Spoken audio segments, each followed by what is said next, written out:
شايفين الجمال؟ هنعمل احلى حلا بارده سهله وسريعه بمكونات موجوده في كل بيت. ولو محتاره تعملي ايه للعيال قومي اعملي لها بسرعه بكيس جيلي واحد بس هتقومي تعمليه. ويلا بينا نشوف الوصفه. دلوقتي معانا كيس جيلي فراوله اناناس فراوله اناناس مانجا اللي عندك. هنحط عليه هنحط عليه كوبايه ميه سخنه. وهنقلبها كده تقليبه عشان ندوب الجيلي. دلوقتي معايا نص كوبايه من الكريم شانتيه. الكريم شانتيه يا جماعه البودره ده انا عاملاه في البيت، وان شاء الله انا هعمل لكم الوصفه عشان هو دي كانت اخر حبه عندي، وقلت لما يخلص هبقى اوريكم الطريقه اللي انا بعملها. انا ما بشتريش اصلا كريم شانتيه من بره خالص، انا بعمله بودره في البيت.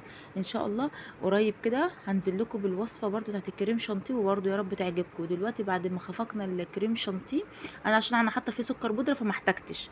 فدلوقتي بعد ما حطيت المكونات كلها مع بعض، بعد الكريم شانتيه حطيت اللهم صل على النبي، حطيت الجيلي بعد ما برد خالص وقلبته كويس جدا. دلوقتي هنحطه في القالب وهسيبه في التلاجة لمدة 10 دقايق. لو وصلت لحد ما تنسيش تعمل لايك للفيديو واشتراك في القناة وتفعلي زر الجرس يوصلكوا كل جديد. فانت لازم يا بنات تسيبوها في التلاجة لمدة ساعتين 3 ساعات. انا سبتها بصراحة 3 ساعات وطلع القوام كده. عايزة بقى تحطيها في قوالب حطيها. انا برضو قلت اخليها شكلها يبقى شيك كده، حطيتها في قالب الكيكة دي. يا رب الوصفة تكون عجبتكم.